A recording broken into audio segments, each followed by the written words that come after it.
करता हूँ कि हबीब मिल्लत आलिया अब्दुल अजीज साहब की कारों को आने के लिए रास्ता दीजिए। तमाम नौजवानों से मैं नौजवान मंजिल से खाहिश करता हूँ कि हबीब मिल्लत अब्दुल अजीज साहब की गाड़ी को आने के लिए रास्ता दीजिए। बीच में से आ जाइए आप लोग।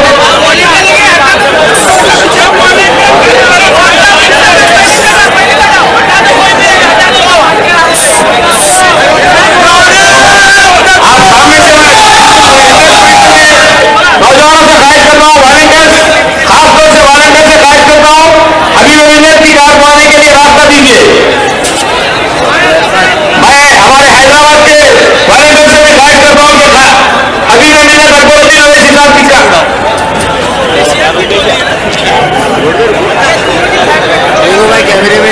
वॉलंटियर सरकार थोड़ा रास्ता फराहम करिए। शेर हिंदुस्तान आली जनाब अब्दुल अजीज साहब तशरीफ ला रहे हैं, उनके आने के लिए रास्ता दीजिए। मैं तमाम वॉलंटियर से गुजारिश करता हूँ,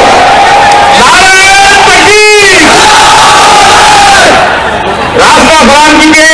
मैं वॉलंटियर हजरात से खाहिश करता हूँ, हबीब मिल्लत अब्दुल अजीज साहब की कार को आने के लिए रास्ता दीजिए।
वॉलंटियर सरकार इस हल्के के मजलिस से उम्मीदवार वो दीगर मौजूद हजरात, सुनने वाले बुजुर्गों, नौजवान साथियों और मेरी इज्जत-ए-मान पर्दा नशीन माँ और बहनों, हजरात, इंतखाबात का वक्त है और चंद दिनों में इंतखाबात मुनक्किद होंगे और आवाम अपने पसंद के उम्मीदवार का इंतखाब करेगी। 5 बरस में एक मरतबा जमहूरियत में मौका दिया जाता है कि हमारे मुल्क का शहरी अपने पसंद के उम्मीदवार का इंतखाब करे। और जब हम इस इंतखाबात पर नजर डालते हैं तो हमको कई सियासी पार्टियां जमातें नजर आती हैं, कई कायदीन नजर आते हैं, कई उम्मीदवार नजर आते हैं। और मैं ये भी कहूं तो गलत ना होगा कि शायद 1000 से ज्यादा पॉलिटिकल रजिस्टर्ड पार्टीज हिंदुस्तान में मौजूद है। और मुख्तसरन अगर मैं भी आगे जाके बैठ रहा हूँ, चंद पार्टियों के नाम लो, जैसे कि कांग्रेस है, राष्ट्रवादी है, बीजेपी है, शिवसेना है, बहुजन समाज है, समाजवादी पार्टी है, सीपीआई है, सीपीएम है, या फिर और कई मुख्तलिफ सियासी पार्टियां हैं। तो आज हिंदुस्तान के सियासी उतक पर कई सियासी जमातें पार्टियां नजर आती हैं, लेकिन अगर हम इन सब पे नजर डालें तो क्या आपको कोई ऐसी पार्टी नजर आती है जिन जिन नामों को मैंने लिया, क्या इन पार्टियों में आप अपनी पहचान को देख पाते हैं? क्या आप इन पार्टियों में अपनी आवाज को ढूंढ पाते हैं? क्या आप इन पार्टियों में अपनी नुमाइंदगी को देख पाते हैं? क्या आप ये बात कह सकते हैं कि इन सारी पार्टियों में हाँ ये हमारी आवाज है, ये हमारी पहचान है, ये हमारी ताकत है, ये हमारी नाइंसाफी पलटती है, ये हमारे मजालिम पर आवाज उठाती है, हाँ ये हमारी तर्जुमान है, हाँ ये हमारे इत्तेहाद की निशानी है, या ये हमारे लिए लड़ सकती है? अगर हम देखें तो इन सारी पार्टियों में आपको कोई भी सियासी पार्टी ऐसी नजर नहीं आती जो ये दावा कर सके कि वो हमारी आवाज है, वो हमारी पार्टी है, वो हमारी पहचान है, वो हमारे लिए लड़ेगी, वो हमारे हक के लिए जद्दोजहद करेगी। लेकिन आज हिंदुस्तान में एक सियासी जमात है जो आपकी अपनी है, जो आपकी अपनी आवाज है, जो आपकी अपनी पहचान है, जो आपकी अपनी ताकत है, जो आपका अपना ख्वाब है, जो आपके अपने इंसाफ के लिए लड़ती है, जिसको आप अपनी जमात कह सकते हैं। अल्हम्दुलिल्लाह वो मजलिस इत्तेहाद अल मुस्लिमीन है, जो आपकी आवाज है, जो आपकी पहचान है, जो आपके हक के लिए, आपके हुकूक के लिए जद्दोजहद करती है। मजलिस इत्तेहाद अल मुस्लिमीन की बहुत बड़ी और पुरानी तारीख है, और वो तारीख ये है कि हमने अपनी जद्दोजहद का आगाज ऐसे वक्त किया था जब हमारा कारवां लुट चुका था, हमारे आशियाने जल चुके थे, हमारी लहलाती हुई खेतियां उजड़ चुकी थी, हमारे महलात वीरान हो चुके थे, हमारे तख्त ताज अजायब घर की जीनत बन चुके थे। ऐसे उस वक्त में, उन हालात में हमने अपनी जद्दोजहद का आगाज किया था। मेरी मुराद फुल सेक्शन से है, ऑपरेशन पोलो से है, जो सरजमीन दक्कन पर एक ऐसा वक्त था जो मौरख और तारीख कभी इसको भुला नहीं सकता। वो ऑपरेशन पोलो, वो पुलिस सेक्शन, वो ऐसा वक्त था जिसके लिए मौलाना अबुल कलाम आजाद ने खुद कहा था कि पुलिस सेक्शन एक ऐसा नासूर है जिसको मैं अपने साथ अपने कब्र में ले जा रहा हूं। जवाहरलाल नेहरू से जब अबुल कलाम आजाद की मुलाकात हुई तो उन्होंने ये भी कहा था, क्या नेहरू साहब आपने मुझे हैदराबाद दक्कन पर क्या लाशों को गिनने भेजा था? क्या ऐसे हालात थे कि जिस तरीके से आज दुनिया को इराक के जलने की दास्तानों को सुना है, दुनिया ने मुजफ्फरनगर की तबाही और बर्बादी के वाकयात को सुना है, दुनिया और आखिर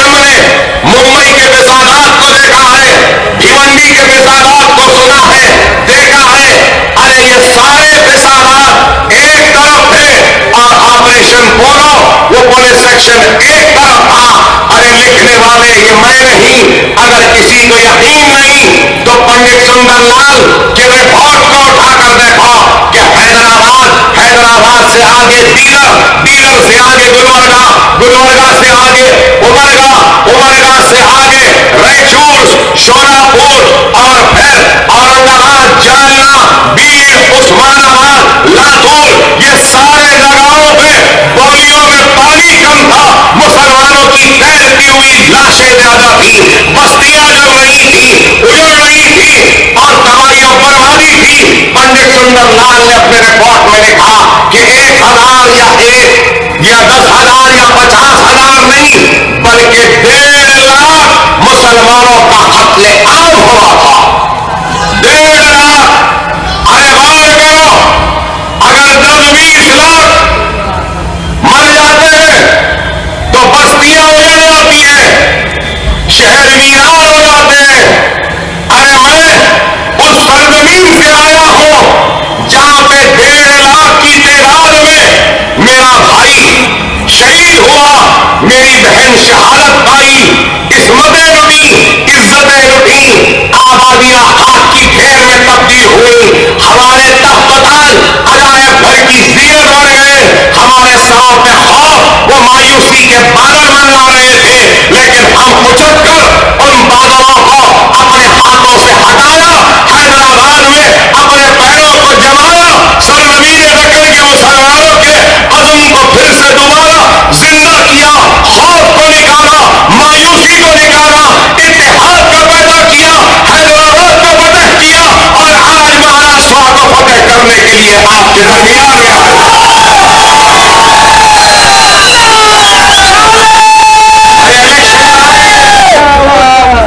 इंतखाबात आएंगे जाएंगे, जीतने वाले जीतेंगे, हारने वाले हारेंगे।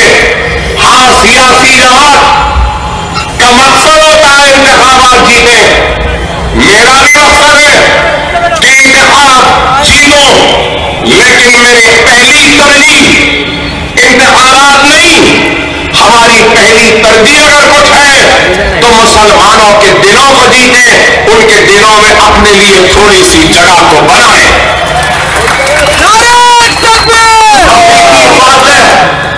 वो नहीं होता जो जमीन फतेह कर ले, हकीकी फातेह वो नहीं होता जो मैदानों को फतेह कर ले, हकीकी फातेह वो नहीं होता जो इंतखाबात को जीत ले, हकीकी फातेह वो होता है जो दिलों को फतेह कर ले। और आज अकबरुद्दीन ओवैसी मुसलमानों के दिलों को फतेह करने के लिए आए थे।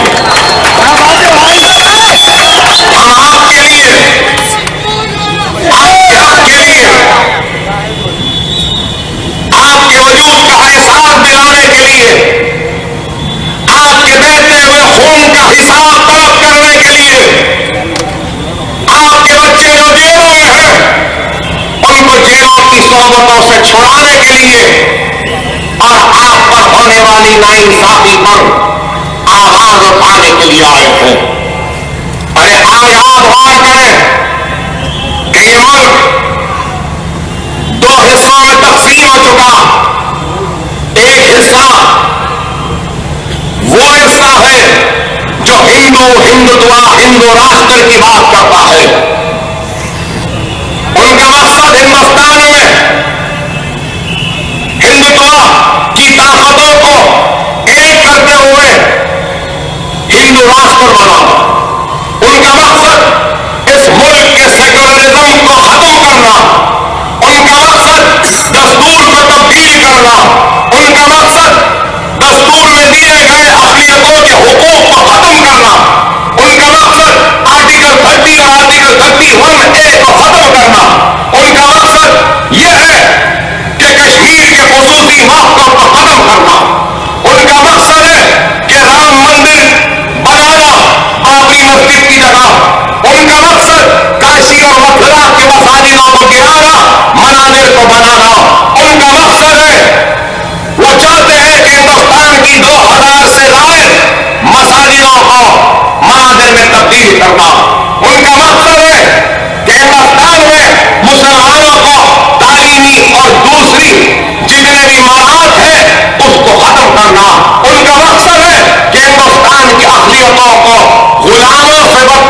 जिंदगी गुजारने पर मजबूर करना। उनका मकसद है कि हमारे खून की होलियां खेले, उनका मकसद है कि और मुजफ्फरनगर करवाए, उनका मकसद है कि और गुजरात जैसे बिसारात करवाए, उनका मकसद है कि इस मुल्क को बांट दे नफरत की सियासत के जरिए। ये एक है। तो दूसरा एक हिस्सा है जो अपने आप को सेकुलरिज्म का मुहाफिज कहता है। मेरी मुराद है कांग्रेस, राष्ट्रवादी, समाजवादी, बहुजन समाज, कम्युनिस्ट या दूसरे लोग जो अपने आप को सेकुलरिज्म के मुहाफिजीन कहते हैं, सेकुलरिज्म के चैंपियंस कहते हैं, सेकुलरिज्म को बचाने और सेकुलरिज्म की ताकत के दावेदार हैं।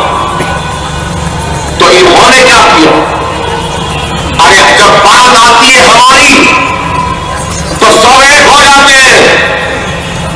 सेकुलरिज्म की बात करते रहे, सेकुलरिज्म के नाम पर वोट को हासिल किया, इख्तियार पर बैठे और इख्तियार पर बैठकर क्या किया?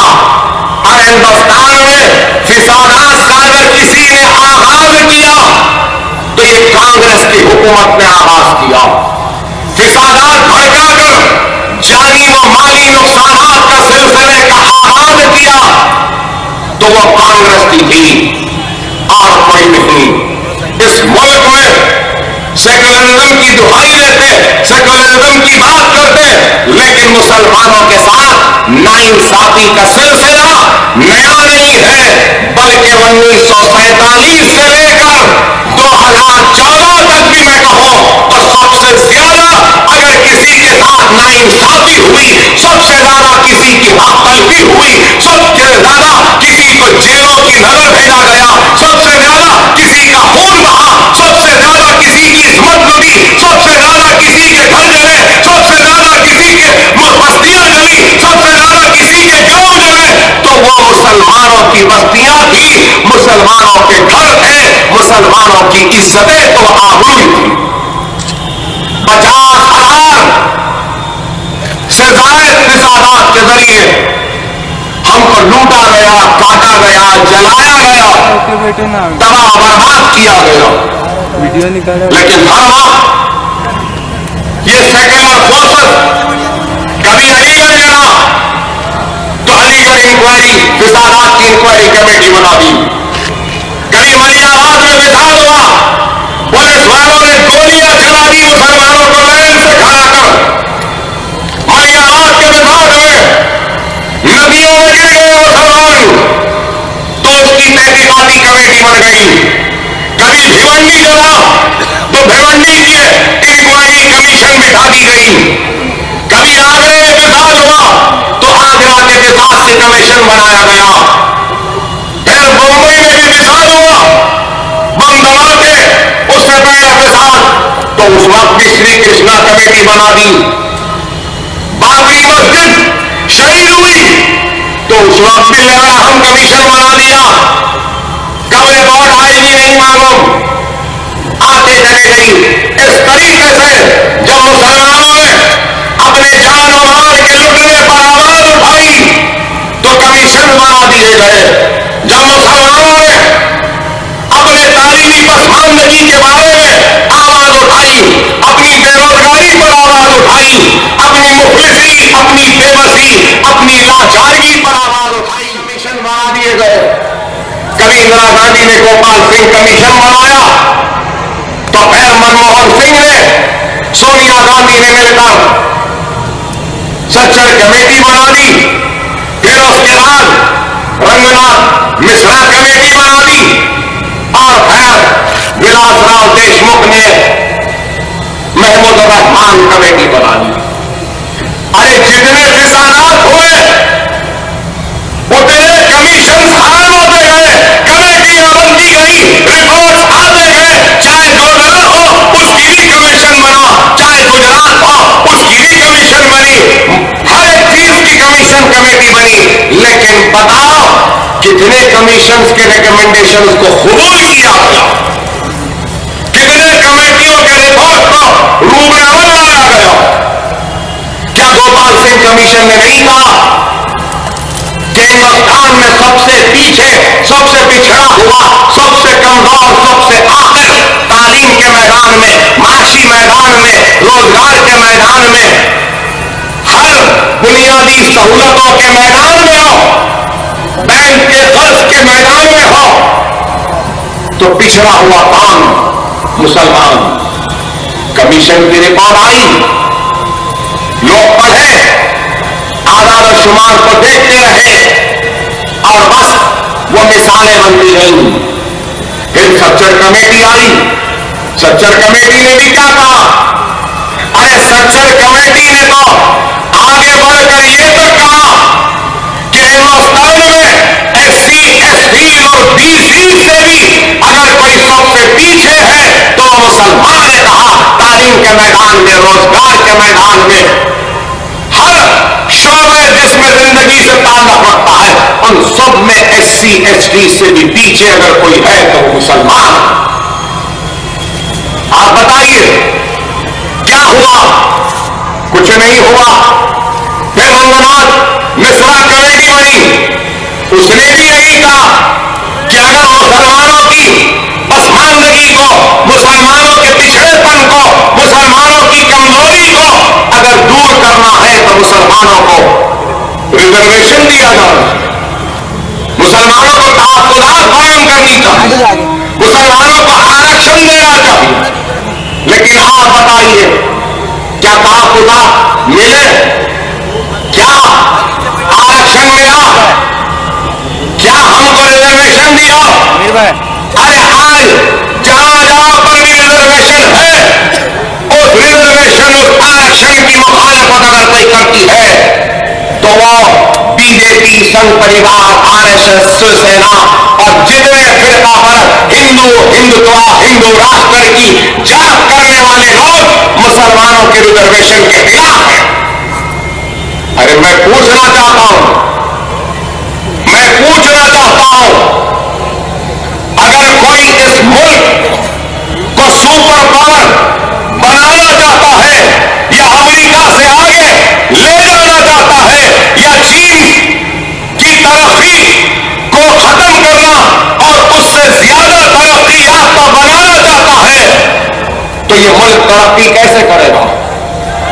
अरे इस मुल्क को छोड़ो, दुनिया का कोई भी मुल्क अगर तरक्की करना चाहता है, आगे बढ़ना चाहता है, दुनिया की भागदौड़ में मुकाबला करना चाहता है और अपने आप को एक तरक्की याफ्ता मुल्क कहलाना चाहता है तो उस मुल्क को चाहिए कि वो अपने मुल्क के हर शहरी को इस बात का एहसास दिलाए कि आ जाओ, तुम भी इस मुल्क की तरक्की में शरीक हो जाओ, तुम भी हिस्सेदार बन जाओ इस मुल्क को आगे बढ़ाने के लिए। लेकिन अगर आज नरेंद्र मोदी इस मुल्क को आगे बढ़ाने का ख्वाब देखता है तो वो ख्वाब उस वक्त तक पूरा नहीं होगा जब तक कि उसके ख्वाब में 25 करोड़ मुसलमान को इस बात का एहसास नहीं होगा कि हम भी इस मुल्क के तरक्की के हिस्सेदार बनेंगे।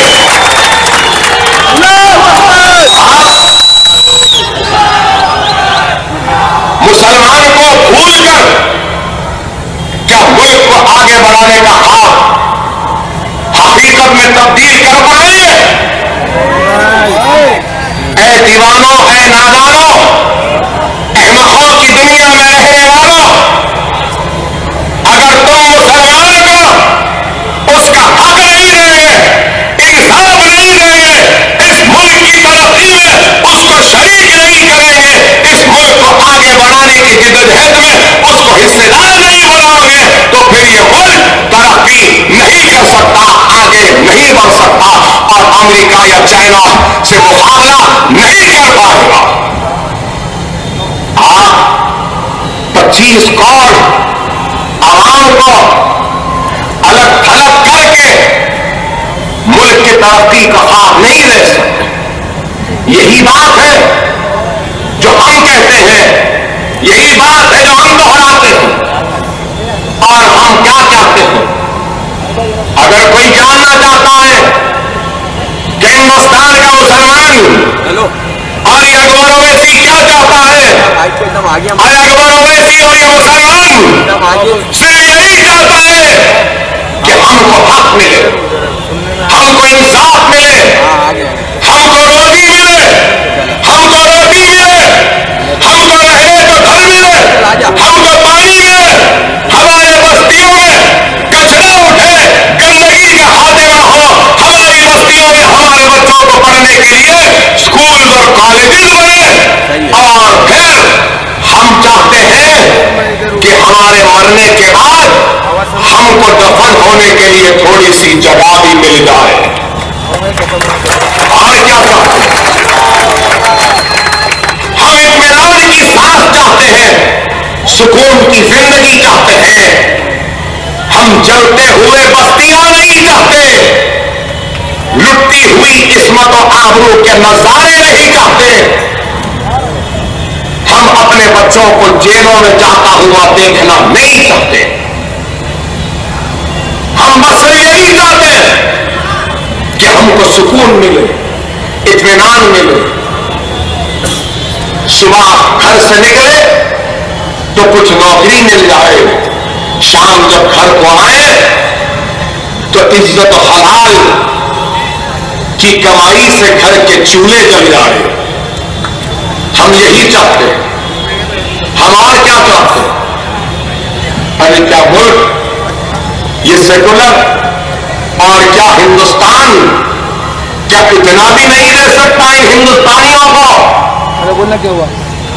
अरे 60 वर्ष से लाए तूने हमको लूटा, जलाया, काटा, तबाह किया, बर्बाद किया, और हर उस जगह जहां हमारी मईशत मजबूत थी, हमारा इकोनॉमी स्ट्रांग थी, वहां इत्तेसालात के जरिए तुमने हमारी मईशत को, हमारे कारोबार को, हमारे रोजी को, हमारी रोटी को भी छीना, हमारी इज्जत और आबरू के साथ। और आज जब हम उठकर अपना हक मांगते हैं तो हमसे कहते हैं कि सेकुलर कुव्वतों को कमजोर करने मजलिस आई। अरे हम सेकुलर कुव्वतों को कमजोर करने नहीं आए, हम सेकुलर कुव्वतों को मजबूत करने आए हैं। लेकिन हम उसके साथ साथ ऐसे झूठे सेकुलर लोगों को भी खत्म करने आए हैं।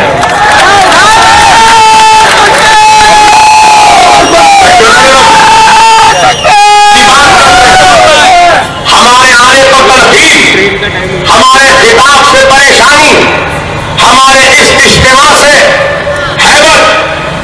अरे भाई, अगर ये लोग काम किए होते, इंसाफ दिए होते, आपको आपका हक दिए होते, तो फिर हम यहां क्यों आए होते?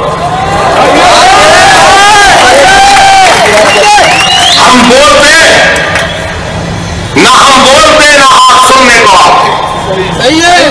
अरे ये लोग सिर्फ मुसलमानों को एक और बैंक की तरह इंतखाबात में, अगर हिंदुस्तान में मुसलमानों के पास कोई काम है तो यही काम है कि 5 बरस सेकुलरिज्म के नाम पे ये भिखारियों को या फकीरों को वोट दे देना और ये इख्तियार लेके चले जाते हैं। और क्या है? क्या हमारा काम सिर्फ वोट देना है? क्या हमारा काम सेकुलरिज्म को बचाना है? क्या इनका काम नहीं? क्या इनका काम नहीं कि वोटों के बाद काम करें? क्या काम किया बताओ? कुछ नहीं। आज हम उठ रहे हैं और हम परिणाम, क्या सेकुलर गठबंधन को हमने तोड़ा? क्या कांग्रेस और राष्ट्रवादी के गठबंधन को हम तोड़े? सेकुलरिज्म की उनकी अगर फिक्र थी तो जाके पवार गांधी के पैर पड़ जाता, गांधी पवार के पैर लगा था और वो चला जाता।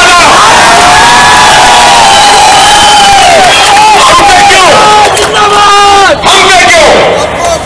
हम आए तो लोग बोले सेकुलर पर फील करेंगे। अरे अगर कोई आदिल बादशाह होता है, अच्छा होता है, नेक होता है, और अगर कोई खराब होता है, गुनहगार होता है, बदकार होता है, तो अल्लाह नेक इंसान के नेक कदमों से बरकत देता है, रहमत देता है, खुशहाली देता है, अच्छाई देता है। तो खराब लोगों की वजह से बदकारी देता है, सूखा देता है, खहत दे देता है, परेशान और भूख और प्यास देता है। अरे हमारे कदमों पर, हमारे आने पर एतराज करने वालों, देखो कितने बाबरकत कदम थे, कितने अच्छे कदम थे कि एक कदम रखा, 25 वर्ष की दोस्ती टूट गई। तो हमारे कदम मुबारक है ना? अरे किसी किसी के कदम मुबारक होते हैं मेरे भाई। अल्लाह ने हमारे कदमों में वो बरकत दे दी कि हिंदू हिंदुत्व हिंदू राष्ट्र कहने वाले आज एक दूसरे के दस्ते गिरफ्तार हो गए। अल्हम्दुलिल्लाह,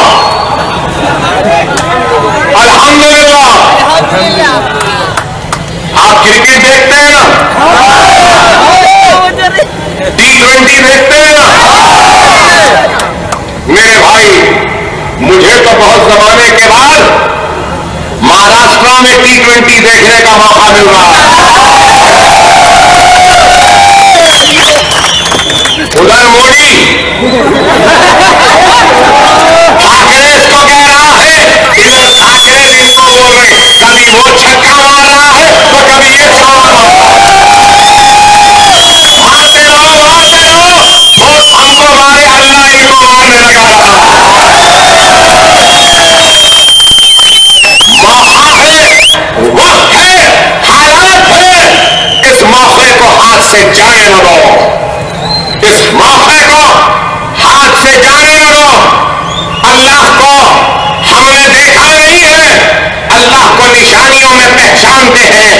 अल्लाह आज मौका दिया है, आज जो हमको लड़ाते थे, जो हमको बांटते थे, आज खुद लड़ रहे हैं, खुद बटे हुए हैं। इस मौके का फायदा उठाओ।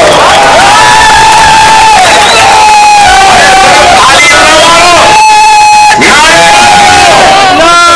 15 तारीख के दिन जाओ, एक एक नाइंसाफी, एक एक तलफी, एक एक वो जुल्म जो इन दरिंदों ने किया, उसका इंतकाम समझकर पतंग के निशान पर पतंग दबाओ। अरे आज आपको हमको इजलास पे गौर करना है। आज मुझे हैरत होती है, जब मैं कहीं जाता हूं तो हमको नोटिसें दी जाती है, हमसे सवाल ऐसा नहीं वैसा, अकबर साहब ये ना बोलो, वो ना बोलो। अरे मैं पूछना चाहता हूं, मेरा सवाल है कि वो हिंदू हिंदुत्व हिंदू राष्ट्र के नाम पर वोट ले सकते हैं, और मैं अपने भाइयों के दरमियान जाकर उनके दर्द पर मरहम रखकर उनको अपने सीने से लगा भी नहीं सकता, और वो जो चाहे करे। एक बहुजन समाज की बात करता है, एक यादव की बात करता है, एक मराठा मानूस की बात करता है, एक हिंदू हिंदुत्व हिंदू राष्ट्र की बात करता है। तो क्या गुनाह है जब अकबर अवैसी मुसलमान की बात करता है? मुसलमान के लिए सोचता हो, मुसलमान की फिक्र करता हो, मुसलमान का दर्द लिए घूमता हो, मुसलमान के इंसाफ के लिए तड़पता हो, मुसलमान के इंसाफ की आवाज को बुलंद कर रहा हो, मुसलमानों की इत्तेहाद की अपील कर रहा हो, तो गुनाह क्या है?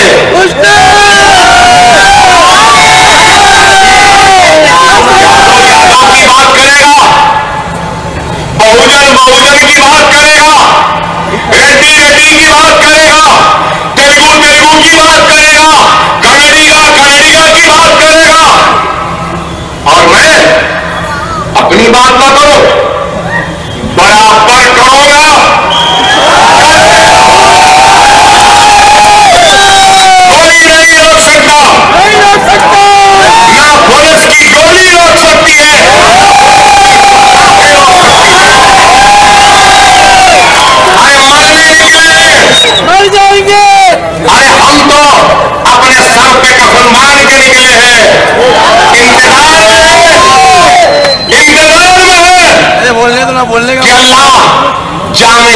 लानत नाश फरमा दे। तलब में है क्या अल्लाह एक मौका दे दे कि तेरी राह में शहीद हो सके। अरे और क्या जिंदगी चाहिए? अरे मैं तो बोनस जिंदगी जी रहा हूं। 2 साल पहले इस दुनिया से उड़ गया था मैं। 3 गोलियां मारे, चाकू से मारे, गुर्दे खराब, अंतड़ियां खराब, खून में आयरन नहीं, खून कम, ये हाथ में कमजोरी, लेकिन उसके बाद भी जिंदा हूं तो मैं बोनस जिंदगी जी रहा हूं। मौत को करीब से देखा है मैंने। मौत के दरवाजे तक जाकर मुसलमानों की दुआओं के बदौलत, उनके रोजों के बदौलत, उनकी गिड़गिड़ाहट, उनकी तड़प जिसको अल्लाह ने कबूल किया, उस दुआओं का नतीजा कि मैं आज जिंदा हूं।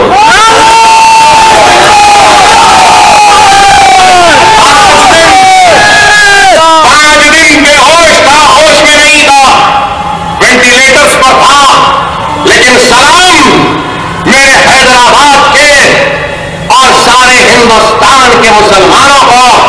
अरे हैदराबाद में तो जहां दवाखाना था, दवाखाने के बाहर चिलचिलाती हुई धूप में 10 दिन तक 25,000 से जायद मुसलमान खड़ा है। 10 दिन तक 25,000 से जायद मुसलमान खड़ा है, रो रहा है, दुआ कर रहा है, नमाज पढ़ रहा है, वहीं खा रहा है, वहीं पर सो रहा है, वहीं पर उठ रहा है। अरे वो बहुत बड़ा एहसान अजीम है, न सिर्फ मुझ पर, मेरी जात पर, मेरे बीवी और मेरे बच्चों पर, जो मुसलमानों ने किया कि मेरे बच्चे को यतीम होने से बचा लिया, मेरी बीवी को बेवा होने से बचा लिया।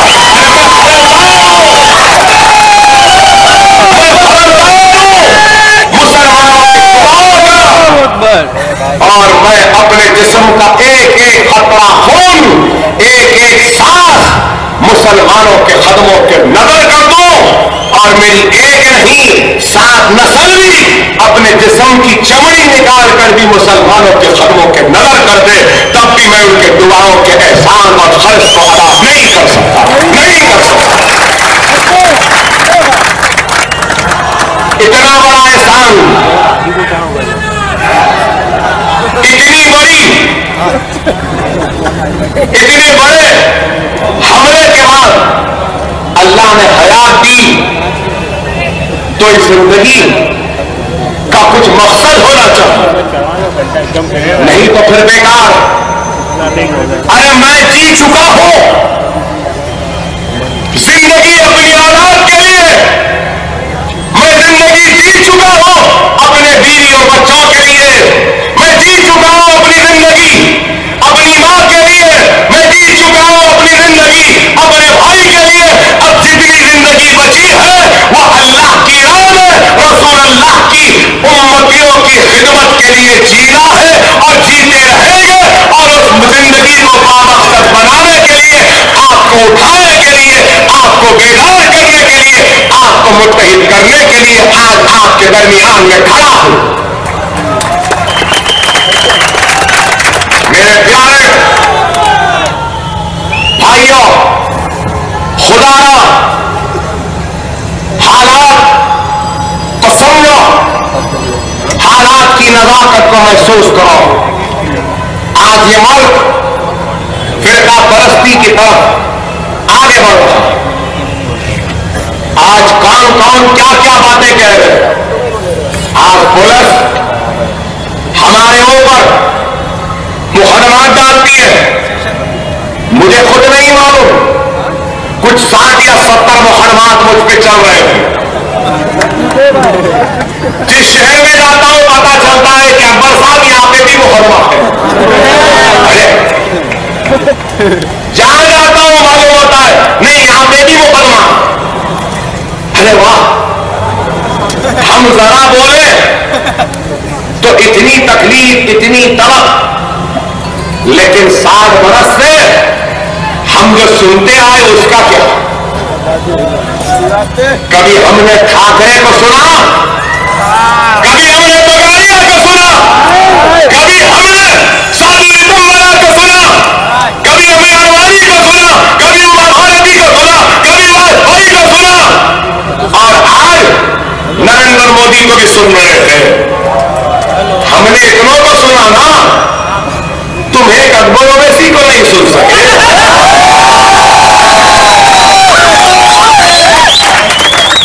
अरे आप बताओ क्या नहीं कहा, बाल ठाकरे ने क्या नहीं कहा, बाबरी मस्जिद के शहादत के वक्त कहा कि मेरे सैनिक के हाथ नहीं बल्कि मेरे सैनिकों के पैर थे जिसने पैर से मार कर बाबरी मस्जिद को गिराया। क्या पकड़े, क्या मुकदमा डाले, क्या जेल में डाले? नहीं, ऐसा दिखता है कि कानून तो सिर्फ हमारे लिए बना है, ऐसा दिखता है कि जेल तो सिर्फ हमारे लिए बनी है।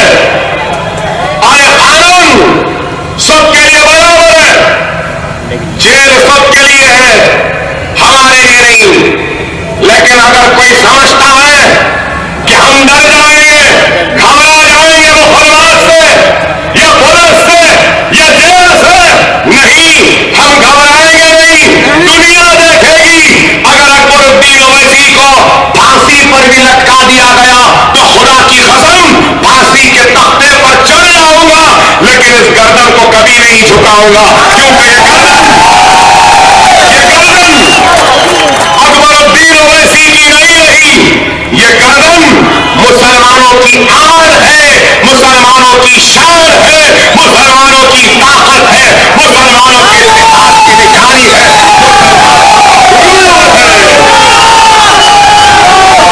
और ये सिर्फ अल्लाह के सामने झुकता और किसी के सामने नहीं झुकेगा।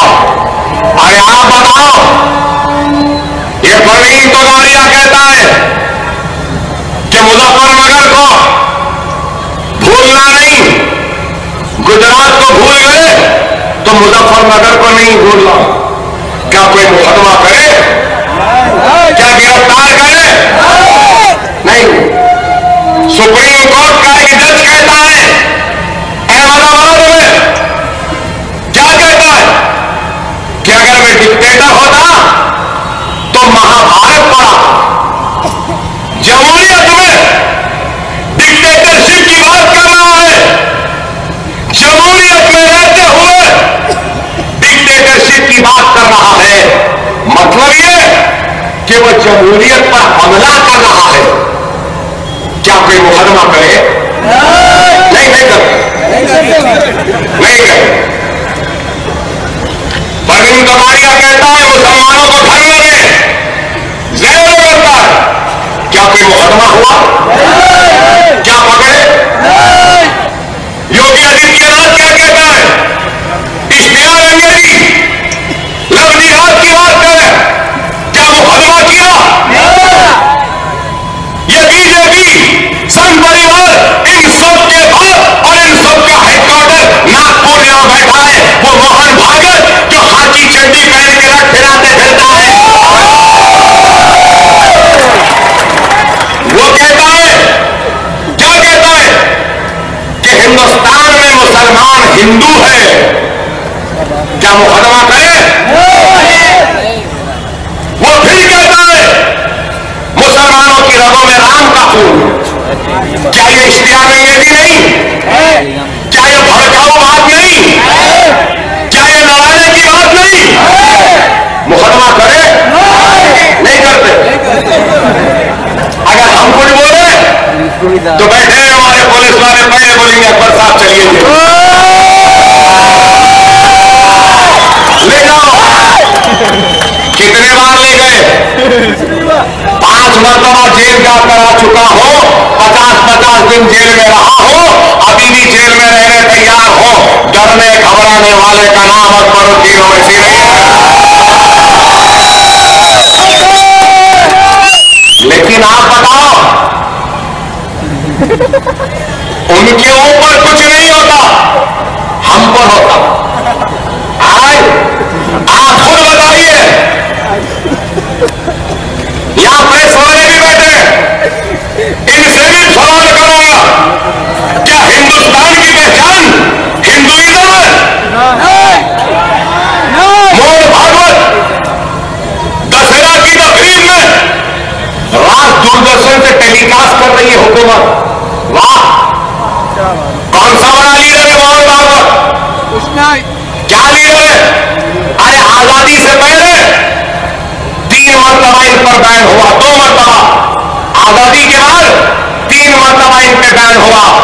महात्मा बापू महात्मा गांधी का कत्ल करने वाले ये नथुराम गोडसे की औलाद का नाम आरएसएस है। ये लोग आरएसएस वाले थे। और इनको राज नशर और अपनी तकरीर में कहता है कि हिंदुस्तान की पहचान हिंदुइज्म। और मोदी ट्वीट करता है, नरेंद्र मोदी ट्वीट करता है कि मोहन भागवत ने सही कहा, हिंदुस्तान की पहचान हिंदुइज्म है। अरे दीवाने, नादान, बेवकूफ, हिंदुस्तान की पहचान हिंदुइज्म नहीं है, हिंदुस्तान की पहचान मुस्लिमिज्म नहीं है, हिंदुस्तान की पहचान सिखिज्म नहीं, हिंदुस्तान की पहचान पारसीइज्म नहीं, हिंदुस्तान की पहचान ईसाइज्म नहीं है, हिंदुस्तान की पहचान सेक्युलरिज्म है। क्या ये गलत है? और वो सेक्युलरिज्म की बात, अरे आप बताइए, अरे ये तो जादू नगरी है, सितारों की नगरी है, फिल्म स्टार्स की नगरी है, सुपर स्टार्स की नगरी है, बड़े बड़े अदाकारों को जन्म देने वाली नगरी है मुंबई नगरी। लेकिन कहूंगा कि इस नगरी में कोई अदाकार अब तक पैदा नहीं हुआ जैसा अदाकार नरेंद्र मोदी है।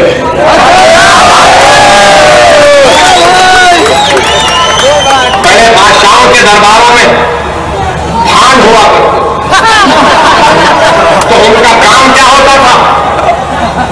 वाह सरकार क्या खूब बोले, वाह क्या अच्छा बोले। अरे उनको भी पीछे कर देता है नरेंद्र मोदी।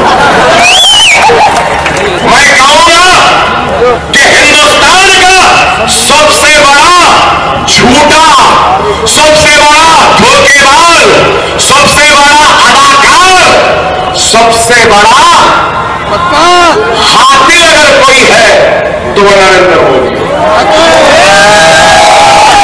और उसके साथ एक चीज भूल गया, सबसे बड़ा छिचोरा अगर कोई है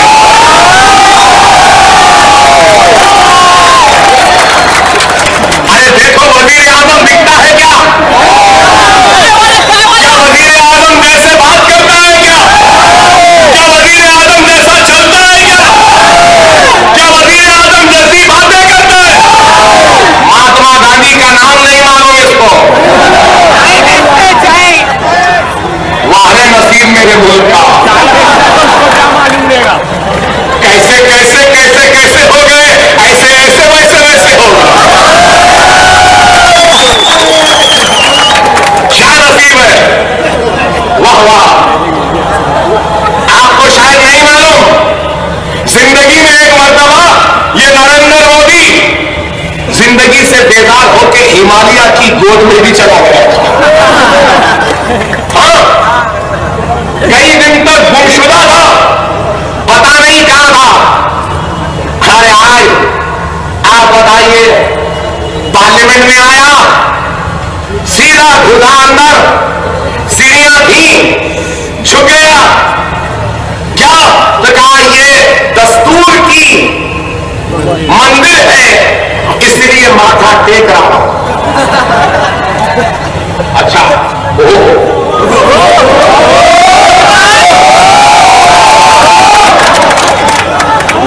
पार्लियामेंट के सीढ़ी आंकड़ियों पे माथा टेक रही, मीडिया बता रही नरेंद्र मोदी मीडिया पूरी। वाह, क्या झुका हुआ है। आप देखो इसकी अदाकारी।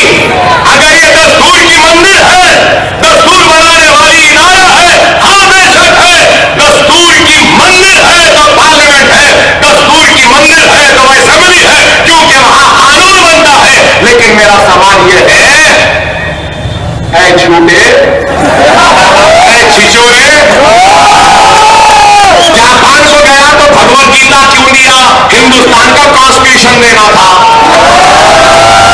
सही है ना? इंडियन कॉन्स्टिट्यूशन देना था। सेक्युलरिज्म, प्लूरलिज्म जो है मुल्क की बुनियाद, वो पैगाम देना नहीं, भगवत गीता दो।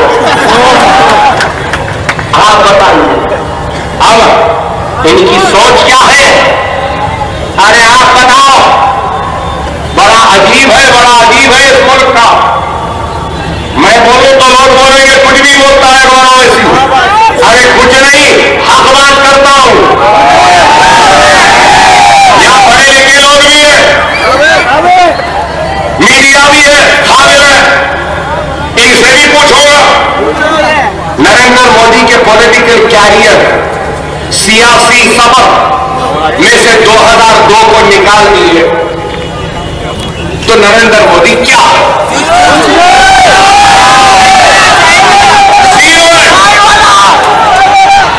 नरेंद्र मोदी की पहचान जलता हुआ गुजरात, नरेंद्र मोदी की पहचान लुटी हुई इस्मत, नरेंद्र मोदी की पहचान बहता हुआ खून, नरेंद्र मोदी की पहचान जलते हुए बस्तियां, नरेंद्र मोदी की पहचान मासूम मुसलमानों का एनकाउंटर, नरेंद्र मोदी की पहचान सेक्युलर ऑफिसरों की मौतली, नरेंद्र मोदी की पहचान इशरत जहां का एनकाउंटर, नरेंद्र मोदी की पहचान एहसान जाफरी का कत्ल, नरेंद्र मोदी की पहचान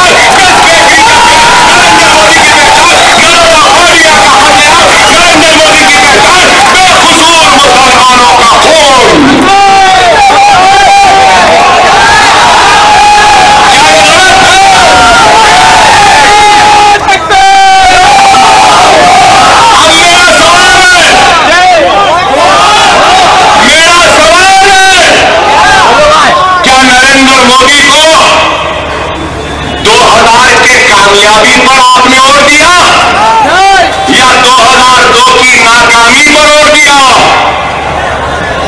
आप बोलेंगे अकबर साहब ये कैसा सवाल है? 2002 की कामयाबी मतलब ये कि कामयाबी से गुजरात को जलाने पर आपने इसको और दिया। देने वालों ने, हम तो मर जाएंगे नहीं दे सकते भाई, सवाल ही नहीं है। अगर कभी आमना सामना हो जाए तो पूरा हिसाब किताब ले लेंगे।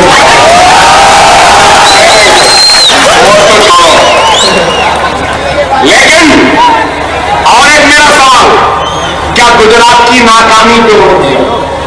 गुजरात के फिसादात को रोकने में नाकामी पर रोक दिया क्या? किस पर दिया? अरे आप बताइए। आज निकला है आदमी नरेंद्र मोदी, मैं हिंदी में उतना अच्छा नहीं हूं, वो नया क्या शुरू करे? वो साफ सफाई का क्या? हाँ, स्वच्छ भारत, स्वच्छ भारत, वाह, नया निकाला क्या? स्वच्छ भारत, साफ सुथरा भारत।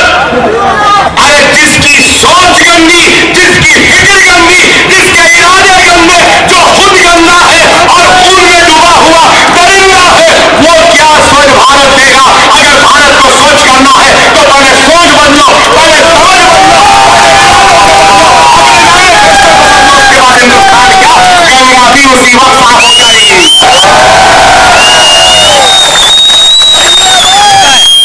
गंगा जितनी गंदी है, जिसको साफ करना जरूरी है, उससे ज्यादा गंदे और गंदी सियासत बीजेपी, आरएसएस, संघ परिवार, विश्व हिंदू परिषद, बजरंग दल, शिवसेना, अडवाणी, मोदी, मोहन भागवत, अशोक सिंघल, तोगाड़िया, ये सब गंदे हैं। आज मुल्क को साफ करना है तो सबसे पहले इस गंदगी को पहले साफ करना। ये गंदे हैं। अरे इन गंदों को गंदा बोलने वाला कोई नहीं है। अरे हम हैं जो इनको इनकी हकीकी तस्वीर बताते हैं और दिखाते रहेंगे। अरे आज आरएसएस वाले, चलो मीडिया वाले, चलो और एक सवाल मीडिया वालों से। मैं ये सवाल क्यों कर रहा हूं मालूम मीडिया से?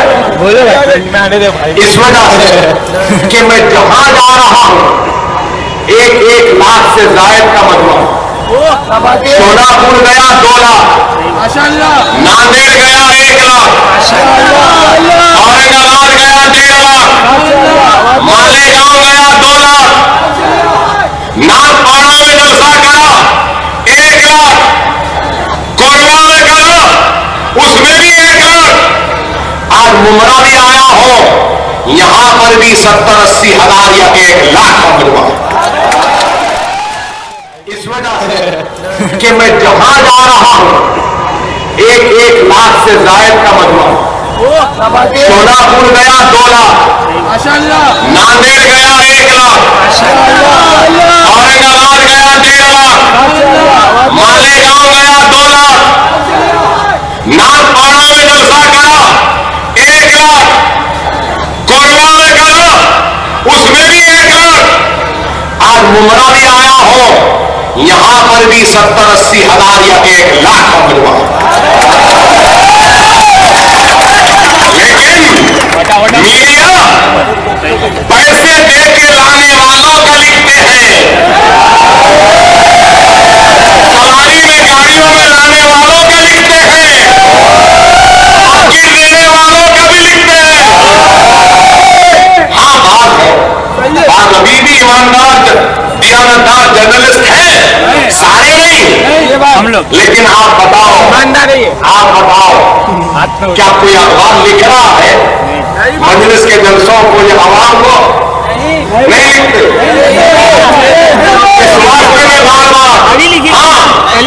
बार लिखते हैं, कहा ना मैंने कि शरीफ लोग, दयानतदार, ईमानदार लोग भी है अभी, इस वजह से तो यह जर्नलिज्म अभी जिंदा है, मुकम्मल मरी नहीं है। लेकिन यहां मैं देखता हूं मेरी हर तकरीर में कई कैमरा रहते हैं, मगर कोई भी कैमरा जो लिया बहुत कम टीवी में आता। तो मैं जाकर सोचा अरे भाई इतने कैमरे क्यों है? तो बाद में दिमाग में आया ये अकबरुद्दीन ओवैसी की तकरीर को सुनने नहीं आए हैं, अकबर ओवैसी की तकरीर को पकड़ने आए हैं। कुछ भी एक लफ्ज बोलते पकड़ लेंगे, उसको डालेंगे डालेंगे डालेंगे अकबर ओवैसी चुड़ी का बच्चा है। अरे जो की जाल में फंस जाता है, जो ताकतवर होता है वो जाल को तोड़ के निकल जाता है।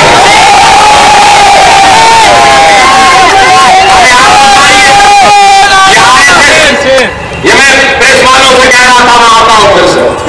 ये आरएसएस क्या करती है?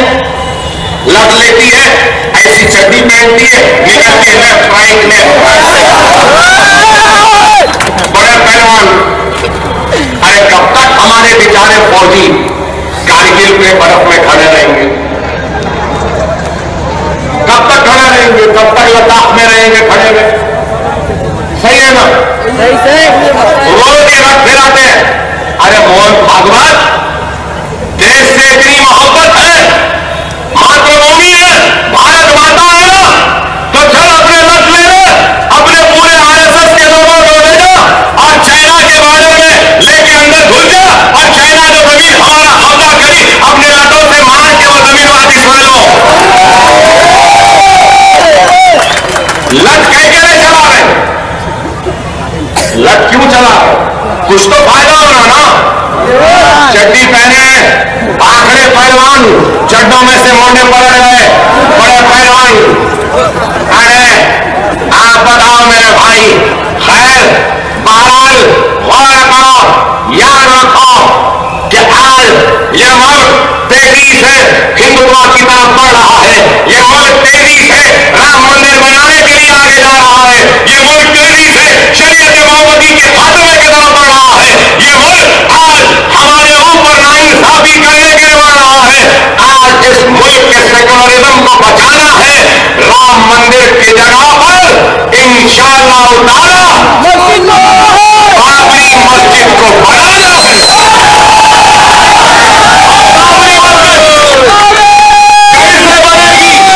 बाबरी मस्जिद कानूनी लड़ाई को लड़कर जीत कर बनाएंगे, दस्तूरी जंग जीत कर बनाएंगे। हम जमहूरी जद्दोजहद में कामयाब होकर बाबरी मस्जिद को उस मुकाम पर बनाएंगे लेकिन हमको अपने सब में इत्तेहाद को पैदा करना। खुदारा मेरे प्यारे मुसलमानों, आप मुनज़्ज़म हो जाओ, मुत्तहिद हो जाओ। आज इस तारीख को न बोलो कि जब जब हम तबाह हुए, बर्बाद हुए या हमको शिकस्त हुई तो गैरों से ज्यादा हमको अपनों के नुकसान की वजह से शिकस्त हुई, तबाह हुए, बर्बाद हुए। मैदान करबला में भी धोखा देने वाले मुसलमान थे, मुगलों को धोखा देने वाले भी मुसलमान थे, टीपू सुल्तान रहमान को भी धोखा देने वाले मुसलमान थे, आसिफ जाही हुक्मरानों को भी धोखा देने वाले मुसलमान थे। और आज भी हमारे ही सफों के मीर सादिक, मीर जाफर से ही हमको सबसे बड़ा खतरा है। और उन मीर सादिक, मीर जाफरों से खतरा है जो आज कांग्रेस और एनसीपी के साथ में खड़े रहकर उनकी वाहवाही करते हैं, उनकी जय जयकार करते हैं। अरे खुदारा, ऐ मेरे प्यारे नादान ना समझ मुसलमानों, आ जाओ। मैं समझ सकता हूं कि अब तक कोई नहीं थे इसलिए इधर उधर थे। अब तो आपका अपना है ना, आपका अपना हरा झंडा है ना, तो इस सब झंडे को थाम लो और फिर देखो अल्लाह तुम्हारी मदद करेगा। अरे हम कुछ करो या ना करो, एक चीज तो अगर मेरा शम्स है कि इन गंदे और गंदी सियासत को हिंदुस्तान में अगर कोई जवाब दे रहा है तो वो सिर्फ मजलिस इत्तेहाद मुस्लिमीन है, सिर्फ असदुद्दीन ओवैसी है, वो अकबरुद्दीन ओवैसी है जो इनको जवाब दे रहा है। सारे छिचोरों को भी जवाब मजलिस ही दे रही है। और कौन है? अरे आप गौर करिए मेरे भाई, आप गौर करिए खुदा के लिए। हालात नाजुक है, एक वक्त हाथ से चला जाएगा तो फिर आएगा नहीं। पर आज एक सुनहरी मौका है, सुनहरी मौका है। एक मर्तबा मौसम की पेश कयासी वेदर फोरकास्ट हुआ। सुनो लोगों, वेदर फोरकास्ट हुआ क्या कि खूब बारिश होने वाली है, तूफान आने वाला है। इतनी बारिश आएगी कि गांव उजड़ जाएंगे, भय जाएंगे। ऐलान हुआ, लोग गांव छोड़ के जाने लगे कि वेदर फोरकास्ट हुआ, पेश कयासी हुई। एक आदमी को बोले कि चल मिया, तो बोला नहीं, अल्लाह बचाए। फिर काले बादल आए, खूब बारिश होने लगी, खूब बारिश, पानी भर गया, लोग कश्तियों में जाने लगे, बोट्स में। फिर उस आदमी से बोले चल मिया, मर जाएगा। तो वह आदमी फिर बोला अल्लाह बचाए। फिर पानी भर गया, खूब पानी आ गया। वो शख्स नारियल के झाड़ पर चढ़कर बैठ गया। लोग कश्तियों में जा रहे थे, आखिरी बोट कश्ती जा रही है, लोग कहते हैं कि ये आखिरी कश्ती है, बैठ जाओ, मर जाएगा। तो फिर कहता है नहीं, अल्लाह बचाएगा। पानी नारियल के झाड़ पे चढ़ के बैठा है, यहां से यहां तक आता है, यहां तक तो ऊपर से आवाज आती है, मैंने एक नहीं, दो नहीं, तीन मौके तुझे दिए, तू तीन में से एक से भी फायदा नहीं उठाया, अपनी जान नहीं बचाया, तो अब मैं तेरी जान बचाऊं तो कैसे बचाऊं? ये मौका, ये मौका है। वो बटे हुए हैं, वो बटे हुए हैं, वो बट रहे हैं, उनके बंटवारा एक तरफ, हमारा इत्तेहाद एक तरफ, तो कामयाबी हमारी है। समझो इस बात को, खुदा ना समझो इस बात को। अल्लाह बार बार मौके नहीं देता, बार बार मौके नहीं देता। अरे आज इस मुल्क में हमारे खून की कीमत नहीं है, हमारा खून बेआवाज रहता है, कभी मुजफ्फरनगर में रहता है, कभी गुजरात में रहता है, कभी मुंबई में, कभी भिवंडी में, कभी अलीगढ़ में, कभी कहीं और। हमारे खून की अहमियत नहीं है, खून की कीमत नहीं है। लेकिन कभी एक वक्त था जब दुनिया को हमारे खून की कदर मालूम थी, कीमत मालूम थी। जब हमारा खून मैदान करबला में गिरता था तो दुनिया को हमारे खून की अहमियत का अंदाजा था। लेकिन आज, अरे आज हमारे वोटों की अहमियत को भी लोग खत्म कर रहे हैं। खुदा के लिए इस अहमियत को बाकी जमहूरी जिद्दोजहद करो, कानूनी जिद्दोजहद करो, दस्तूरी जिद्दोजहद करो। कानूनी, जमहूरी, दस्तूरी जिद्दोजहद की कामयाबी की मिसाल मैं खुद यहां खड़ा हूं कि हमने उस जिद्दोजहद से कामयाबियां हासिल की। वोट की अहमियत को खत्म न करो। अल्लाह ने सऊदी अरब में अगर पेट्रोल और सोने की दौलत से नवाजा है तो याद रखो, हिंदुस्तान में अल्लाह ने हमको बहुत बड़ी ताकत से नवाजा है, और वो ताकत हमारा वोट है। और ये वोट इस मुल्क के मुकद्दर का फैसला कर सकता है।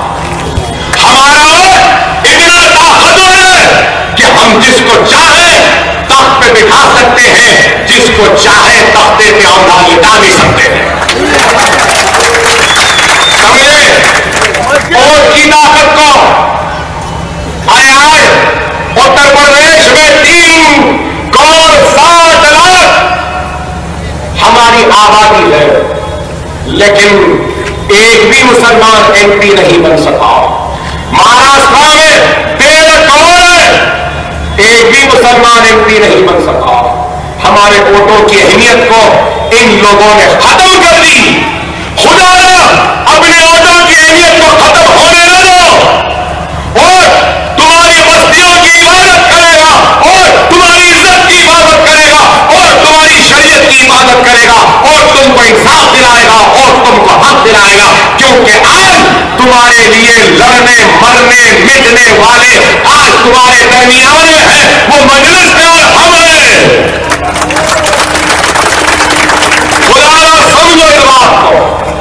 महाराष्ट्र की सूरत हाल, वो मुसलमान जो राष्ट्रवादी के उम्मीदवार के दामन को पकड़ के चल रहे हैं, उसके बाजू में खड़े हैं, उसके तारीफ के खसीदों के पुल बांध रहे हैं।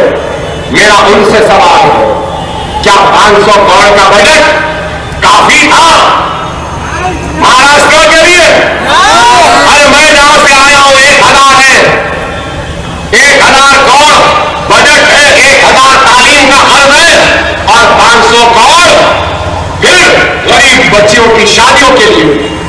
यहां पे सिर्फ 500 करोड़, ग्रेजुएट 2.2, लड़कियां 1.4, IAS महाराष्ट्र में मुसलमान 0, बैंक अकाउंट मुसलमान के कितने? सिर्फ 6.8% लोगों के बैंक अकाउंट। उसमें से खर्च सिर्फ 0.02 घर मुसलमानों को 1% भी नहीं दिया गया महाराष्ट्र में।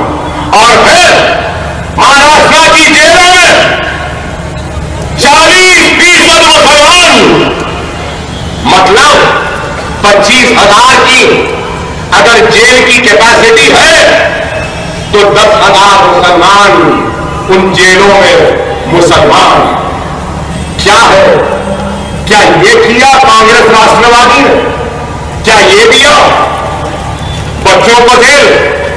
और सबसे खतरनाक चीज अगर महाराष्ट्र में जिस कम्युनिस्ट अगर जीत जाएगी तो सबसे पहले असेंबली में लड़कर उसको खत्म करेगी। तो वो क्या है आपको मालूम? मकोका का कानून है। सही है ना भाई? बैठा है यहां पे एक इंसान जो मकोका में कैद हुआ, आज से 4 दिन पहले 12 बच्चों की जमानत मुस्तरद हुई मकोका में। मकोका ऐसा खतरनाक कानून है कि तारा और कोटा भी उसके सामने छोटे हैं। पुलिस स्टेटमेंट दस्तखत काफी है सजा दिलाने के, उसमें विटनेस की जरूरत नहीं है, शहादत की जरूरत नहीं है, गवाह की जरूरत नहीं है, सिर्फ पुलिस जो लिख ली वो हो गया, सजा हो गई। मैं पूछना चाहता हूं राष्ट्रवादी के मुसलमानों, कांग्रेस के मुसलमानों, आवाज के तुम छल्ले बन के घूमने वाले 15 मकोका कानून खत्म नहीं कर सके तुम। मैं जिस स्टेट से आया हूं वहां पे ना बच्चे जेलों में मरते हैं ना ही वहां पर मकोका जैसा कानून। हमारे पास भी बनाने की कोशिश करें लेकिन हम बनने नहीं दिए। क्यों नहीं बनने दिए? क्योंकि हम जिंदा है, जमात है, मुसलमानों का ईमान है और इत्तेहाद है। आप इत्तेहाद पैदा कर लो, जमात को ताकतवर कर लो, हमारा साथ दो, हम वो कानून को निकाल कर असेंबली से फेंक देंगे। इस कानून को निकालना हो, खत्म करना हो। आज ये कानून है आज सिर्फ ये नहीं, आहाती जायदादें महाराष्ट्र में $9 डाकू डाका डाला तो पकड़ेंगे ना, कोई कानून को हाथ में लिया तो तोड़ेंगे ना, कोई लैंड गिराट कर लिया तो भी पकड़ेंगे ना, पुलिस का काम है। लेकिन मैं पूछना चाहता हूं और आपको बताना चाहता हूं, मुंबई शहर के पुलिस कमिश्नर का जो दफ्तर है वो किसकी मिल्कियत है? उसका मालिक कौन है आपको मालूम? उसका मालिक अल्लाह है और वो वक्त की मुसलमानों की औकात की जमीन है। अब पुलिस ही कब्जा करके बैठी है, पुलिस ही वहां पे बैठी हुई है, कानून को तोड़ रही है, तो अब हम कंप्लेंट किसको करना भाई? बोलो मेरे पुलिस वालों किसको करना? जो भी है मजलिस अगर जीतेगी तो इंशाअल्लाह ताला मजलिस कानूनी, जमहूरी, सियासी, दस्तूरी जिद्दोजहद के जरिए पुलिस कोतवाली मुंबई के कमिश्नर पुलिस के दफ्तर को खाली कराएगी पुलिस से और वहां पे गरीब मुसलमानों के लिए दवाखाना बनाएगी, हमें हॉस्पिटल बनाएंगे। 108 बिल्डिंग एंड प्रॉपर्टीज है वक्फ के मुस्लिम वक्फ के जो पुलिस के ऑफिस में शक्ल में चल रहे हैं। कांग्रेस राष्ट्रवादी के मुसलमानों, गुलामों,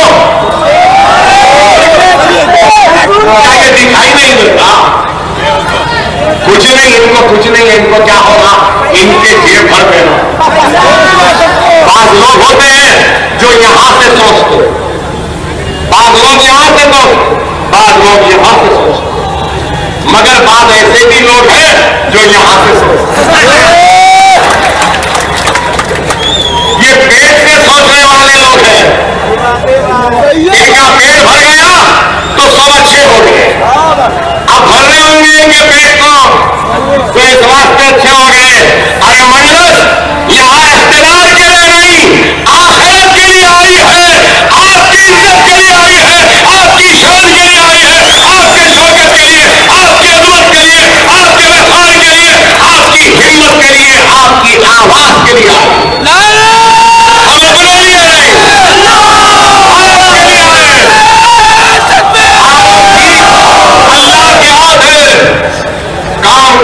मेहनत करना आपका काम। अरे आप यहां इतना मजमा है, अगर ये मजमा अपने घर की हर एक फर्द को, मां को, बहन को, वालिद को, बेटे को, सबको लेकर अगर पोलिंग बूथ पे चले जाएंगे तो मैं समझता हूं कि कामयाबी और कामयाबी हमारे कदमों को चूम ले। भाई मैं कोई एंटरटेनर नहीं हूं, कोई मदारी नहीं हूं, कोई तमाशा बताने वाला नहीं। खुदा के लिए मैं तुम्हारे तमाशे पर आवाज उठाने अगर पोलिंग बूथ पे चले जाएंगे तो मैं समझता हूं कि कामयाबी और कामयाबी हमारे कदमों को चूम ले। भाई मैं कोई एंटरटेनर नहीं हूं, कोई मदारी नहीं हूं, कोई तमाशा बताने वाला नहीं। खुदा के लिए मैं तुम्हारे तमाशे पर आवाज उठाने आया हूं, मैं तुम्हारे तमाशे पर लड़ने आया हूं, तुम्हारे हक के लिए मिटने आया हूं। तुम ये संघ परिवार, बीजेपी, आरएसएस, ये अडवाणी, ये मोदी के सामने मेरा तमाशा बनने न दो मुसलमानों, मेरा तमाशा बनने न दो। मेरे वो दुश्मन हैं, उनका मैं दुश्मन हूं। वो लोग मेरा मजाक उड़ाएंगे, बोलेंगे बड़ा गया था, क्या कर लिया। खुदारा मेरी इज्जत अब तुम्हारे हाथ है, तुम्हारी इज्जत मेरी जिंदगी का मकसद है। मैं तुम्हारी इज्जत की इबादत करूंगा, औकत आए तो अपनी गर्दन को काट कर भी तुम्हारी इज्जत की इबादत करूंगा। ये अल्लाह और उसके रसूल की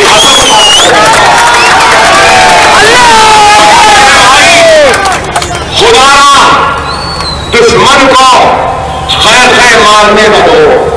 आज लोग कह रहे हैं कि अकबरुद्दीन ओवैसी बहुत अच्छा बोलता है इसलिए लोग सुनने आए हैं।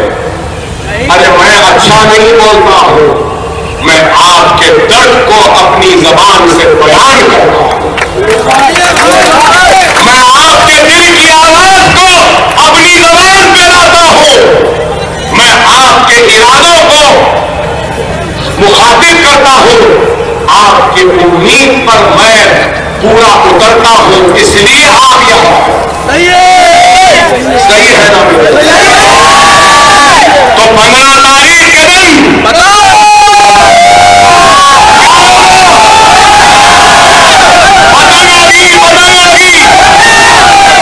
सिर्फ पतंग। अल्लाह इस मुल्क में हम बगैर सर सामानी के आलम में जिद्दोजहद कर रहे हैं।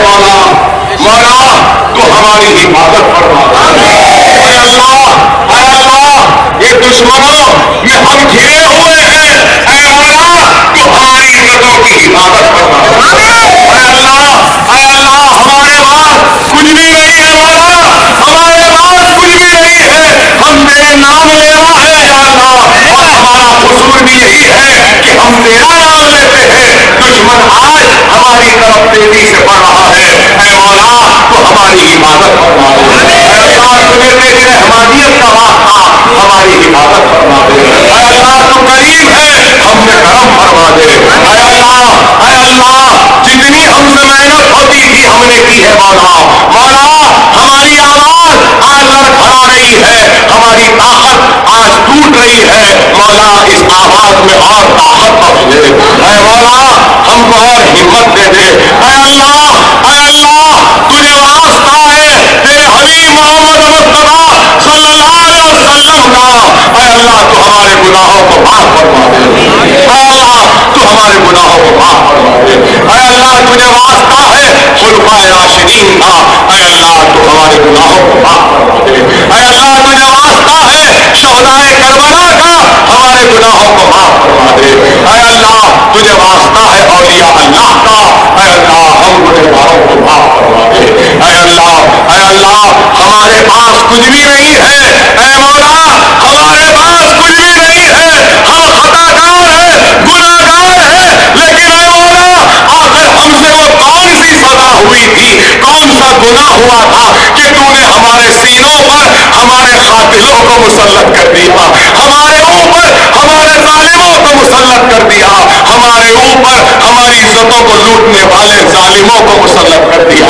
ऐ अल्लाह तू हमारी इज्जतों की हिफाजत फरमा, ऐ अल्लाह तू हमारी आबरूओं की हिफाजत फरमा, ऐ अल्लाह तू हमारी बस्तियों की हिफाजत फरमा, ऐ अल्लाह तू हमारे घरों की हिफाजत फरमा, ऐ अल्लाह हमारे भाई जो बेरोजगार हैं उनको रोजगार अता फरमा, ऐ अल्लाह हमारी बहनें जो घरों में बैठी हैं शादियां नहीं हुई हैं, ऐ अल्लाह इनके शादियां करवा दे, ऐ अल्लाह जो बेघर है उनको घर दे दे, ऐ अल्लाह जो बेरोजगार है उनको रोजगार अता फरमा, ऐ अल्लाह जो मखरूज है उनके कर्जों को दूर फरमा, ऐ अल्लाह जो बीमार है उनको शिफाए कामिला अता फरमा, ऐ अल्लाह इस मजमे में जो भी मुसलमान जिस भी परेशानी मुसीबत में है, ऐ अल्लाह उसकी परेशानी को दूर फरमा, उसकी मुसीबतों को दूर फरमा, ऐ अल्लाह इस मुल्क में हमारे दिए बुझ चुके हैं, एक छोटी सी शमा